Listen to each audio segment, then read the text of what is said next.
long do you think you're going to be here? So I need to get everything clear.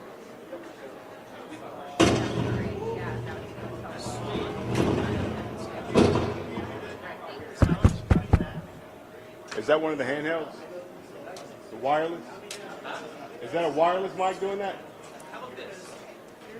She's done specials up till tonight.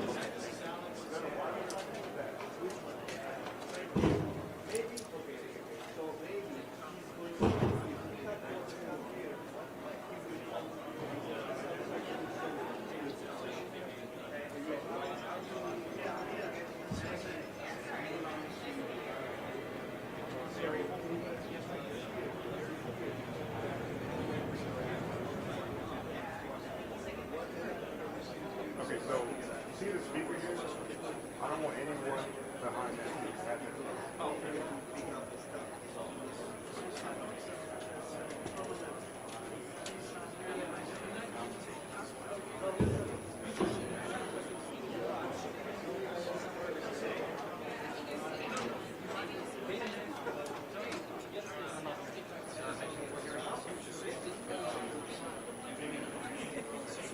That's what you're saying. Okay, okay.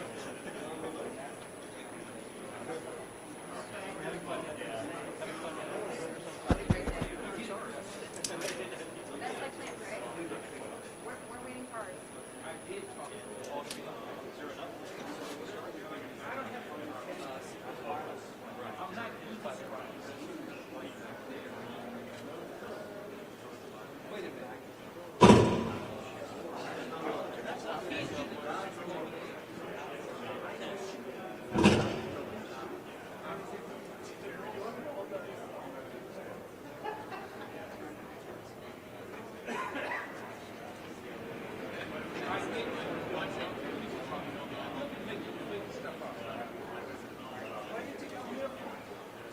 Hey, Tom.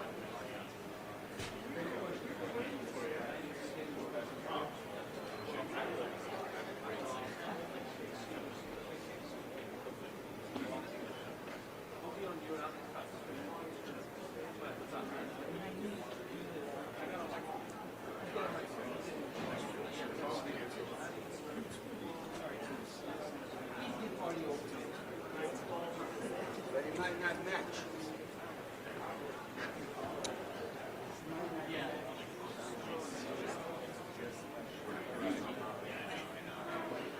Well, are you thinking back on it? Yes. Hey, Neil, are you there? Hey, Neil, are you guys synced on your camera? Geneva? Sure. Hey, I mean, Jay's there, right?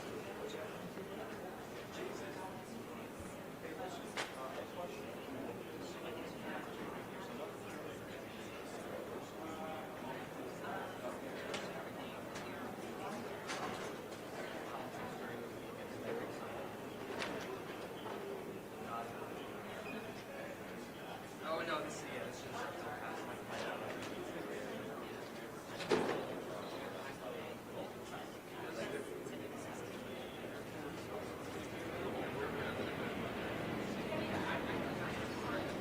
Two-minute warning.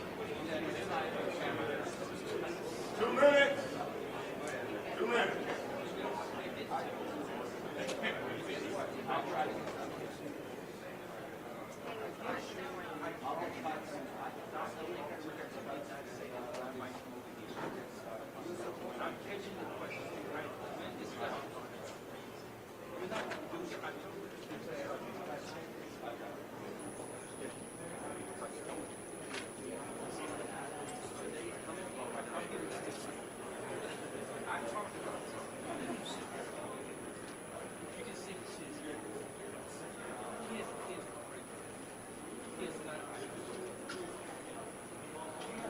Three minutes? 3 minutes?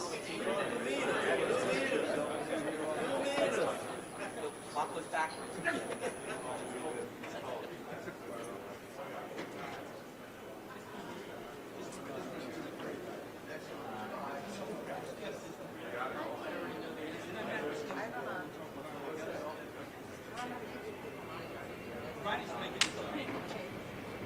This camera right here. Y'all can talk an hour.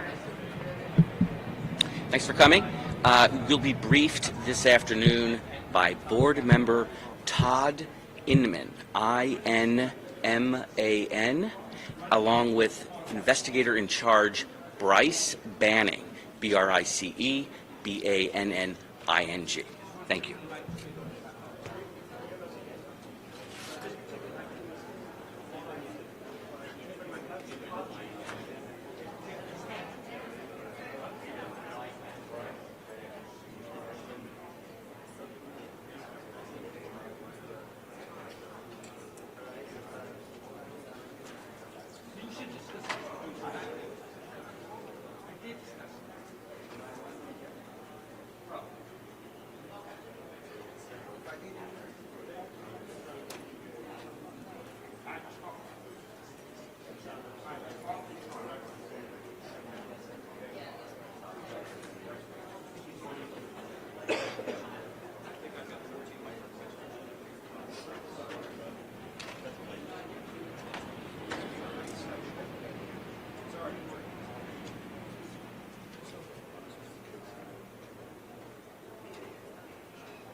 Hello, I'm Todd Inman. I'm the board member on scene, and we'll be briefing tonight where we're at in the investigation in regard to the CRJ accident with the Sikorsky helicopter. Let me just start with, as usual, our hearts go out to all the families of the victims. In fact, I just spent the last several hours with them before we came here, and I apologize that we had to move this back. But they are one of our primary concerns, along with making sure we get factual information out.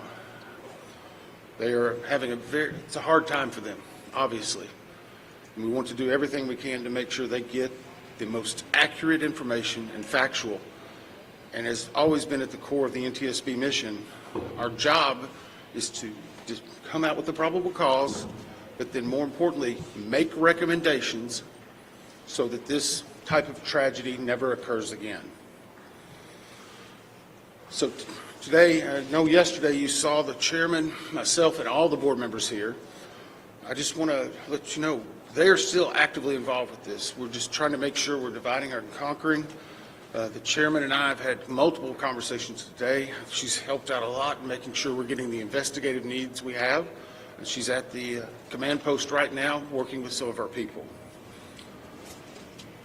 I'd like to start by just thanking the first responders. When this first happened, a unified command was set up, and we had a lot of important people that came and worked with us. In Virginia, the Fairfax County Fire and Rescue Department, Arlington County Fire and Rescue, Arlington County Emergency Management, Arlington Police, Alexandria City Fire, Alexandria Police, Virginia State Police, the NCR Incident Management Team, the Virginia Department of Emergency Management, the Virginia Department of Transportation, the Virginia Senator Warner's office, MWA's Fire and Rescue Team, MWA Police. A special shout out to every one of them. MWA has been amazing in helping and working with us, and we're truly appreciative. Along with DC Fire and Rescue, just extraordinary taking the lead. Prince William Fire and Rescue. In Maryland, the Montgomery Fire and Rescue, Prince George's Fire and Rescue, Charles County Fire and Rescue, Baltimore Fire, Baltimore Police, Anne Arundel Fire Department, Maryland State Police, Maryland Natural Resource Police, MPD, DCFD, and from the federal side, the U.S. Coast Guard, U.S. Army, U.S. Air Force, FBI, Secret Service, Customs and Border Patrol, Park Police, DOD, Naval District Washington, American Medical Response, and yes, the U.S. Department of Labor. All of those have been amazing partners and are one of the reasons why that this investigation continues to progress the way we want it to. As I said, we did family briefings last night, and today there are over 100 family members that are now in the area receiving briefings, and as part of a legislative requirement, receiving family assistance. They have been briefed by the medical examiner, the fire chief, NTSB chairman, and myself, along with the family assistant unit from PSA Airlines. In regard to NTSB staff, all staff are now on scene that have been requested, and I want to point out one specific staff member because we're doing a joint NTSB and DOD investigation. The NTSB actually has a Black Hawk certified pilot on staff, on our personal staff, based out of Alaska. Once we realized the dynamics and the intricacies of the Black Hawk, we have brought that member in. They are on scene now, providing direct technical assistance to the NTSB. Now, it does not mean that the DOD is not working and helping with us, but in order to maintain our independence, we have our own Black Hawk certified pilot in the working group for helicopters. Regarding salvage at this point, the Navy Supervisor of Salvage is conducting salvage operations at the current time. Barges are en route from Virginia Beach, and we anticipate them to be on scene early tomorrow morning. After their arrival, they will be secured and located, and then significant salvage operations will continue. They are ongoing right now, but this will be the main lifting. It's being done in conjunction with the D.C. Medical Examiner's Office in order to make sure simultaneously that any additional victims are recovered and immediately turned over to them for identification and returned to their families. SupSal, which is the Supervisor of Salvage, is also conducting a debris mapping right now. This will help in our post-accident analysis of how the machine actually reacted to the incident. It'll also help us with understanding some of the airworthiness and crashworthiness and human factors. We have right now two distinct debris fields. One that houses the Sikorsky, which is in comparison to the CRJ, a little bit smaller. The CRJ is in another distinct area, and we consider a little bit larger.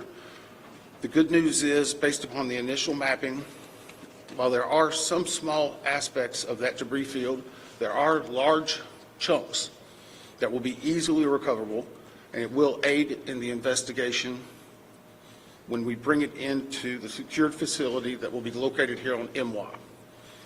That will help us in the close proximity to be able to review and evaluate. Yesterday, we outlined for you a number of groups that have been stood up.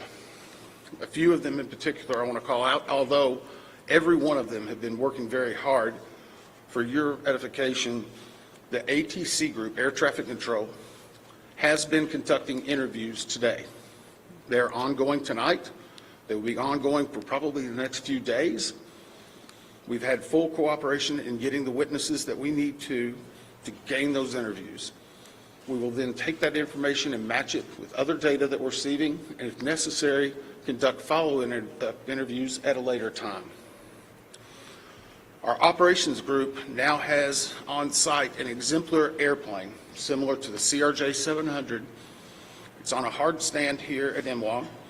They will use that to evaluate cockpit configuration, seating, things like that. So whenever the salvage comes up, we're able to use an exemplary aircraft to match it against examples such as where maybe switches are, navigational aids, electronics. It is almost the exact same configuration as the incident aircraft. I want to clarify one thing. There's been a lot of questions and discussion regarding manifest. Let me make this very clear. The NTSB will not and has not released a manifest. We have not in our history, not in our past. We will not be in this accident. In fact, there's specific congressional language that whenever it is in our possession, it is not available through the Freedom of Information Act. It will not be included in our report. We will not be putting any names of any of the victims. Any release of that information will come from other individuals or groups. Regarding the recorders, as many of you saw last night, we recovered from the CRJ 2 separate recorders. One was a FDFR, that is a flight data recorder. FD. That was actually in what we consider good condition. As part of that process, it was soaked in alcohol overnight. It was then opened today, and we have a high level of confidence that we will be able to get a full download in the very near future. Now, once we do have that download, we will not be releasing immediately the information regarding it. We will have to go through, correct the data sets, make sure they're synchronized. This has approximately up to possibly 2,000 data points. Is that right, Bryce? So all of that has to be synchronized and looked at. It's a very laborious practice. It takes a lot of time. Regarding the CRJ's cockpit voice recorder, once it was recovered and opened, we found that it had water intrusion. That is not uncommon. It is not an unusual event for us to receive a recorder with water intrusion. We deal with that all the time. Our recorders division is one of the best in the country, in the world actually, and we have recorders sent everywhere, so there's a step. The CVR was soaked overnight in ionized water, at which point the team put the CVR into a vacuum oven in order to extract moisture. They are still checking electrical connections to determine if they're ready to try a download. It is one step of many steps that we will take in order to get that data, but we have a very high level of confidence that we will have it. We just have to work through a number of steps. Lastly, on recorders, the Sikorsky, where the CRJ has 2 separate recorders, the Sikorsky has a combined cockpit voice recorder and digital flight data recorder. It's in one box. I can report to you now, we have recovered the Sikorsky black box. It is safely at the NTSB headquarters. It will begin an evaluation, just as the other 2 recorders did last night, to determine when and how to take action. I can tell you from a visual inspection, we saw no exterior damage that would indicate that it was compromised at this time. So we have a high level of confidence that we will be able to have a full extraction from that as well. Those are some of the significant updates we have right now. Obviously, we'll be doing some more in the essence of time and making sure our team gets back. I think we're going to be able to take maybe 4 or 5 questions. I'll call on you and I'll repeat it. So we'll try to play that game a little bit, please. Right here. Thank you very much. Your name and outlet, please. Jonathan Kersley from Channel 9 Australia. Captain Sully Sullivan, one of the heroes of the incident on the Hudson, has said we absolutely should be reviewing airspace, not just here but other places where there's a complex mix of traffic. Is he right? Is there time for a permanent shift in D.C. and across the country to keep airspace safe and separate between military and civilian air? So the question for those watching, is it this time now for us to possibly deconflict or change some of the airspace where military aircraft operate with commercial aircraft? I can't give you a definitive answer on that. What I can say is in this incident, it should not have happened. We have in aviation what's called a Swiss cheese approach, wherein if something fails, a backup should catch it. Multiple layers of redundancy. It's been a very long time since we've had a major aviation incident in the United States, and that's the reason why it's one of the safest forms of transportation in the country. But the only way they do that is by investigating what happens now and then making recommendations in the future. Again, the NTSB has done 100,000 aviation investigations. We've issued 15,000 recommendations. Over 84% have been accepted. Once this investigative report comes out, we will be advocating probably for years for changes that need to be made, but we'll not speculate on what needs to be done until we have the facts. Todd, is there anything obvious? Hey, I'll call on people. Sorry. Member Dave Jefferson from Reuters. Can you talk about how long you think it will take to recover the debris, how long you plan to be on site, and have you got any early data yet off the ATC tapes? I think that was 3 or 4 together. How long the debris will take, how long we'll be on site, and have we gotten any information off of the air traffic control tapes. The debris, we are hopeful once the mapping is done that it will be done in what I will call quick order. I can make no guarantees of that because first and foremost, we need to make every effort and to make sure we're recovering every one of the people that perished in this accident. We'll have some cranes that'll be coming up, and once that happens, you'll see a lot more activity, and we'll be moving that in, but I don't want to give you a definitive time.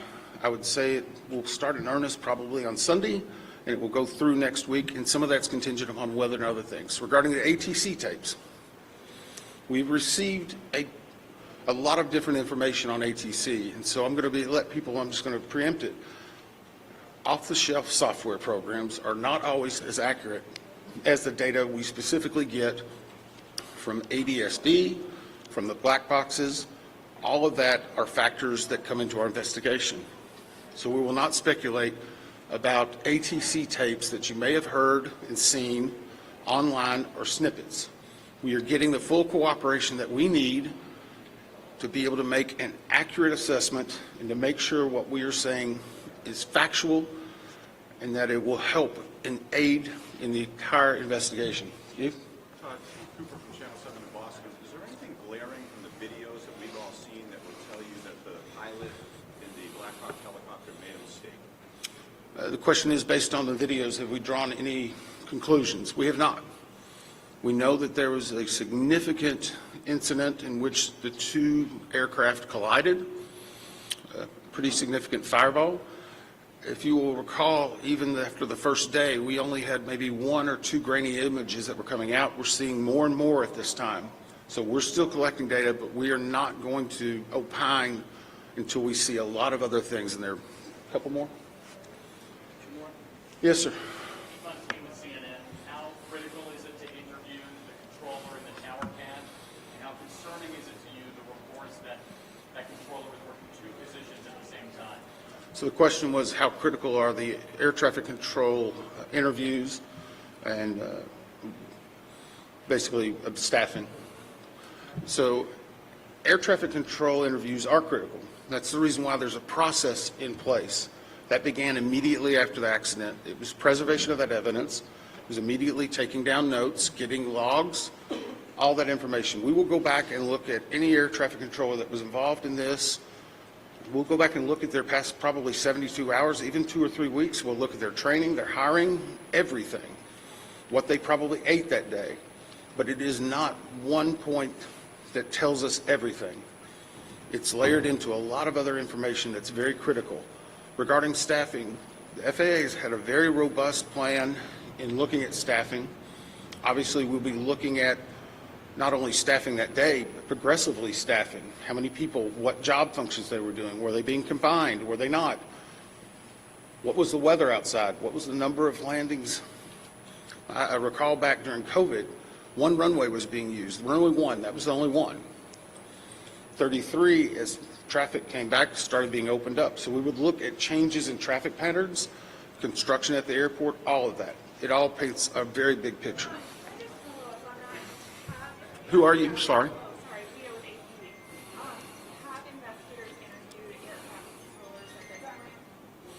The question is, have we interviewed air traffic controllers? Yes. I think I started with, Were they working at the time? sorry.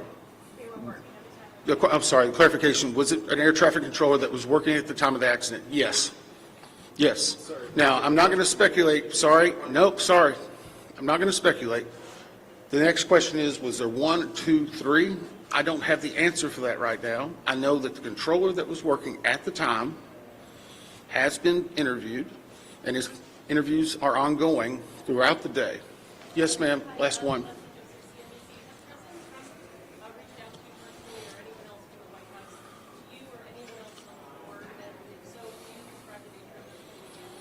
The question is anyone from the White House reached out to me or other board members? I won't speak for other board members. I know that the chair did a briefing yesterday. It was publicly discussed and gave some information. I have not received any contact. I'm going to go back to something we talked about earlier. The NTSB is an independent bipartisan board. 58 years as the gold standard. Our job is to find the facts.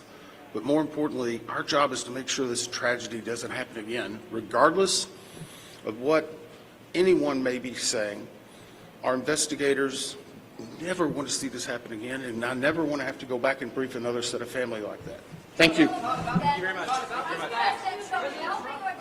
Why is helicopters flying above 200 feet?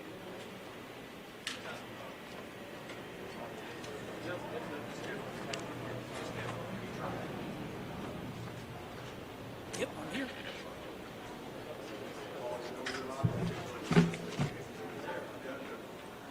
I'm listening. I'm here. Can you hear me?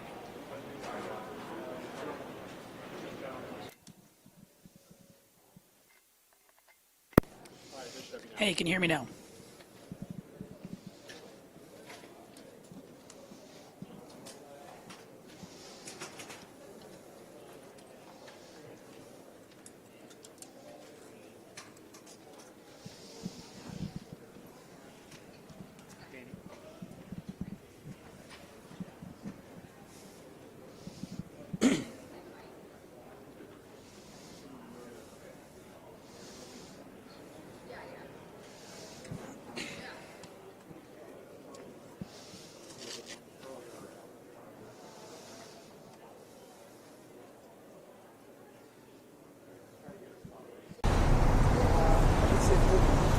There's something else pulling up.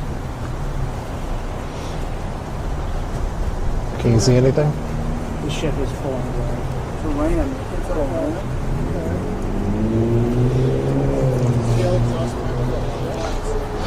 It's moving this direction. Mm-hmm.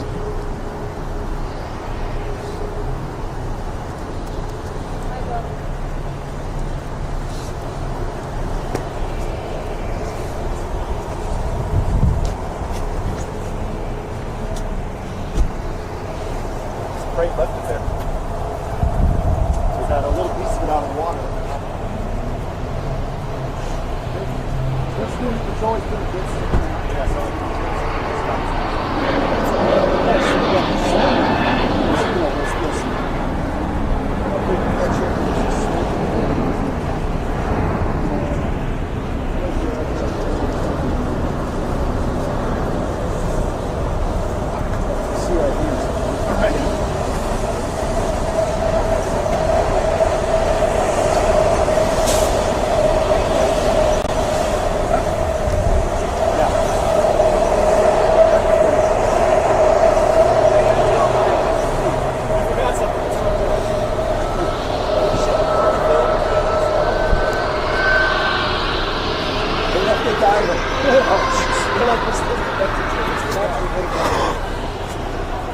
Ugh.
Did the ship leave?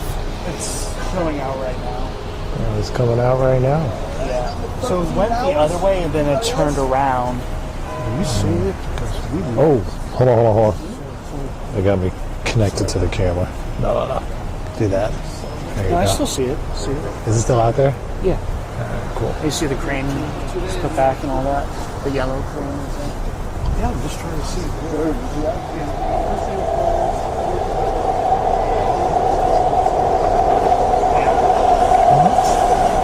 Any closer than I can get? What's that? Can you get closer?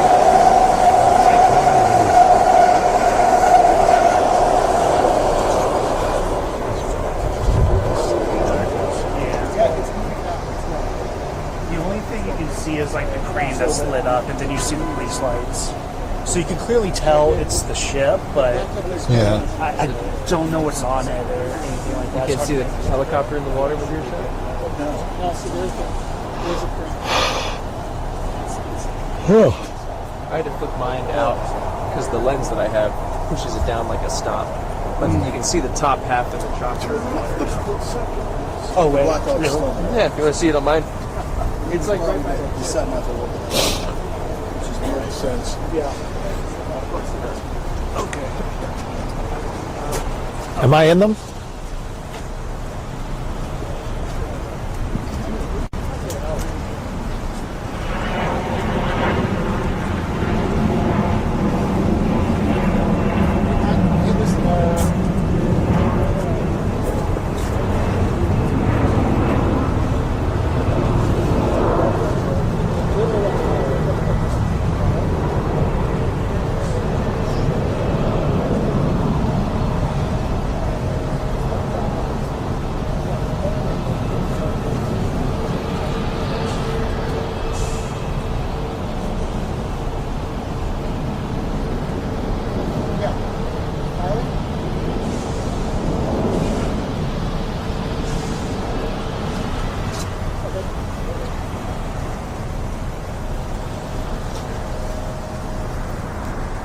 Yeah, definitely across on the headlines coming from that press conference with PTSD investigators that just finished up amid a flurry of activity here outside Washington Reagan and specifically on the Potomac River where they have brought in 2 large Coast Guard cutters. Now, we learned from that press conference with the NTSB that they are examining right now the so-called black boxes. So we're going to learn a little bit more about what exactly happened on those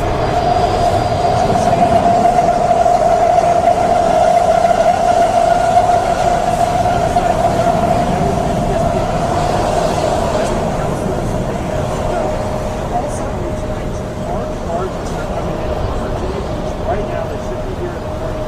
That is going to help with the recovery operations.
believe they are going to be the biggest reason for black boxes. We also think they're really going to be able to save a lot of the airplane and the helicopter to bring on site here. Something 47 shots can be very dark to show. Do you Oh, want it to is. stay in There are considerable delays in the analysis. You say it's too dark to show? What can you see? So this is the ship right here that was picking up. That's what had the crane on it. See how dark it is? Yeah, you can. I mean, they took it. They took it as a bump shot, didn't they? I've been following it. Anything like that. Well, yeah, we just try. No, just stay on there. Oh yeah. You can't see it. Listen, some people don't want to watch Wheel of Fortune, all right? Well, that'd be me. Friggin' Jeopardy and Wheel of Fortune. It's everybody's butt every night. Is it fun?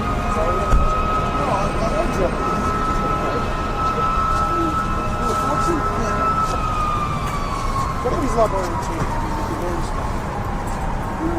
Oh, you know everything. You know everything. Well, my wife knows everything. Just ask her. All right, so there's like a clip, Jeopardy clip, where they're like, oh, we're going to reset everybody's numbers, total amounts to zero. And then like, one of the other things, Alex's numbers will get reset. So the first responders can how you the cleanup continue.